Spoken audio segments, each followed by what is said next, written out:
kita menjamak atau mengqashar ini Ustaz, bolehkah kita ketika dalam kondisi yang bukan safar, misalnya hujan begitu Ustaz? Karena beberapa pendapat saya pernah dengar seperti itu Ustaz. Hujan di Arab itu hanya satu musim. Ketika beralih dari musim panas ke musim dingin,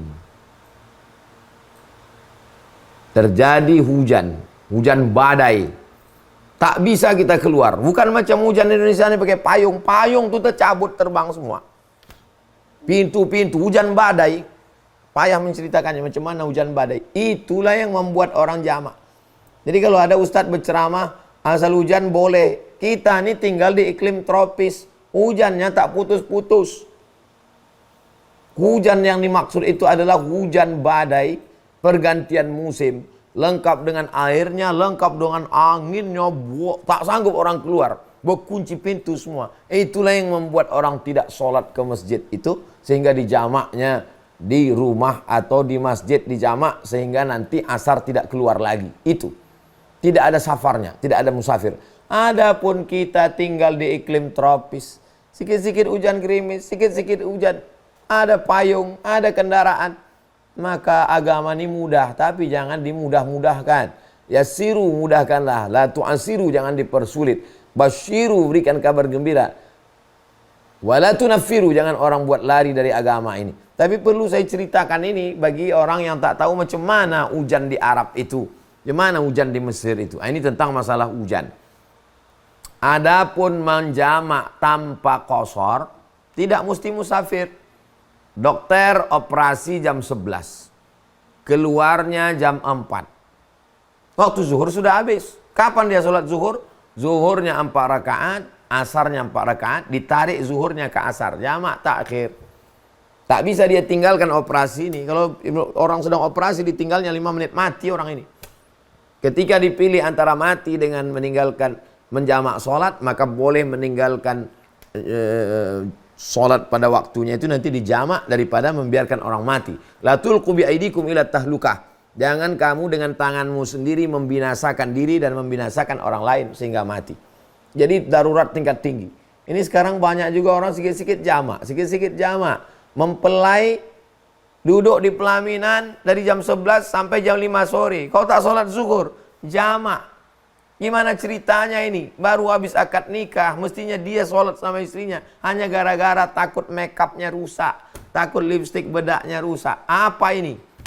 Katanya Allah maha besar. Berarti lipstick maha besar. Berarti bedaknya maha besar. Nah ini, jadi jangan terlalu memudah-mudahkan.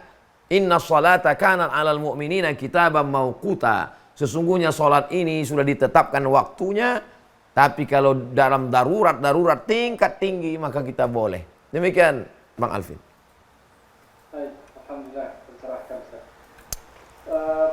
Kita ambil pertanyaan dari Bapak Edwin di Zoom ya. Bapak Edwin dari Jakarta. Ini beberapa kali saya juga pernah ngalamin Ustaz. Ketika kita sedang sholat sunnah ba'diyah, tapi kemudian ada makmum datang, ada jamaah datang, kemudian menepuk pundak kita Ustaz untuk sholat fardu begitu. Apakah kita tetap melanjutkan sholat atau membatalkannya? Kalau saya sholat sunat, tiba-tiba datang orang di belakang sholat fardu, sahkah sholat kami berjamaah? Sah. Imam sholat sunat, makmum sholat fardu, sah. Mana dalilnya? Dalil pertama, Mu'az bin Jabal sholat di Masjid Nabawi dengan Nabi. Selesai sholat di Masjid Nabawi, Mu'az pulang. Sholat dengan Masjid Nabawi. Selesai sholat, Nabi pulang ke rumah. Mu'az duduk di masjid. Tak lama sesudah itu datang orang kampungnya. Kata orang kampungnya, Mu'az kami belum sholat. Ayo kita sholat. Iya, kau imam Mu'az. Mu'az maju jadi imam. Orang kampungnya jadi makmum. Maka sholat Mu'az itu sholat sunat. Karena itu sholat yang kedua. Kita boleh sholat isya ini 2-3 kali boleh. Sholat yang pertama wajib. Sholat yang kedua itu sunat. Sholat Mu'az itu sunat. Kenapa? Karena dia sudah sholat pertama dengan Nabi, wajib. Sekarang yang kedua nih sunat. Orang kampungnya wajib. Itu dalil boleh orang sholat wajib berimam kepada orang sholat sunat. Menurut mazhab Syafi'i. Ini yang model begini nih hanya ada dalam mazhab Syafi'i. Mazhab Maliki tak ada. Mazhab Hanafi tak ada. Mazhab Hambali tak ada. Dalil kedua. Nabi jadi imam. Makmumnya dua baris. Makmum yang pertama, baris pertama ikut sholat dengan Nabi. Baris yang kedua, megang tombak sama anak panah ngelihat musuh. Ini namanya sholat khauf, sedang perang. Selesai salam, Nabi jadi imam lagi. Makmum yang sop pertama mundur jaga pedang panah. Makmum yang sop kedua maju sholat sama Nabi. Sholat Nabi yang pertama wajib, sholat Nabi yang kedua sunat. Makmum yang pertama sudah sholat wajib, makmum yang kedua sholatnya wajib, Nabi sholat yang kedua sunat. Itu dalil imamnya sholat sunat, makmumnya boleh sholat wajib. Cerdasnya Imam Syafi'i. Tak diketemukan oleh ulama lain pengambilan dalil itu. Jadi kalau ada orang bertanya, mana dalilnya? Dijelaskan pun belum tentu tertangkapnya. Ilmu khusus itu adalah Imam Syafi'i yang menyusunnya. Nama kitabnya Ar-Risalah. Usul Fiqh. Jadi tidak sesederhana, mudah. Ada pun dalilnya belum tentu dapat kita pahami. Dan tidak sepakat semua ulama tentang bolehnya itu. Tapi dalam mazhab Syafi'i boleh. Jadi kalau saya sedang sholat tahiyatul masjid, ada orang musafir di belakang, dia sholat wajib, maka saya jangan berhenti terus dan jaharkan takbirnya. Allahu Akbar. Sami'allahu liman hamidah. Supaya dia bisa mengikut di belakang. Maka sholat berjamaah kami sah dan kami dapat pahala berjamaah. Karena sholat itu iqtida, mengikut gerakan. Dia di belakang mengikut gerakan saya, maka sholatnya sah. Wallahu a'lam bishawab, Bang Alvin. Kalau kondisinya sholat jahar, Ustaz, misalnya sholat di sholat isya gitu ya. Kita sholat sunnah ba'diyah isya, sedangkan makmum kita mau sholat isya nefu gitu ya. Apakah kita baca Al-Fatihahnya juga jahar? Kita sholat sunat. Sholat sunat kita itu tidak kita jaharkan. Karena tetap hukum kita waktu itu ba'diyah. Ba'diyah, qabliyah tidak dibaca jahar. Maka kita tetap takbirnya saja yang kita jaharkan supaya dia bisa mengikut kita. Wallahu a'lam. Oke, ini dari Ibu Kaisa. Kita berlanjut ke pertanyaan berikutnya. Apa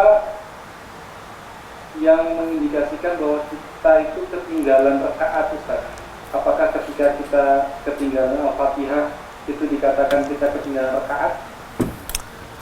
Man adraka raka'atan faqad adraka shalah. Siapa yang ketemu imam sedang ruku, maka dia dapat satu rakaat. Masuk ke dalam masjid, imam sedang ruku, Allahu Akbar, maka langsung ruku. Tapi jangan lupa takbiratul ihram. Banyak juga orang langsung ruku, lupa dia takbiratul ihram. Allahu Akbar. Mana takbiratul ihramnya? Takbiratul ihram dulu. Allahu Akbar. Baru takbir intiqal namanya. Takbir berpindah itu namanya takbir intiqal. Takbiratul ihram dulu. Allahu Akbar. Habis itu takbir intiqal. Allahu Akbar. Subhana rabbiyal azim wa bihamdi subhana. Walaupun dapat satu tasbih. Sami'allahu liman hamidah. Dapat satu rakaat. Fatihahnya? Mana Fatihahnya? Berlaku hadis. Al-imamu junnah, imam penanggung jawab. Faqira'atul imam, qira'atul makmum. Bacaan si imam sudah mengkafir bacaan makmum. Wallahu a'lam bishawab, Bang Alvin. Oke, ini dari Betty Yuneri di Zoom. Kalau imam berdoa di depan, kita sebagai makmum bolehkah doa secara pribadi di belakang imam? Dari Pak Betty. Ada sah tak sah. Ada afdol tak afdol. Tolong jangan campurkan antara sah tak sah atau afdol tak afdol. Kalau cerita afdal tak afdal, maka seafdalnya kita mengaminkan dia. Rabbana la tuzigh qulubana ba'da idh hadaitana wa hab lana min ladunka rahmah. Amin. Rabbana ighfir lana dzunubana wa liwalidayna warhamhuma kama rabbayana shaghira. Amin. Afdalnya begitu. Rupanya kita mau cepat. Fokus kita ini mau diterima lamaran kerja. Imam tuh berdoa di depan. Doa imam tuh lain. Imam tuh doanya bukakan pintu rezeki. Umum, kita mau yang khusus, rezeki khusus supaya lamaran ini diterima. Maka kita boleh berdoa sendiri. Ya Allah, bukakanlah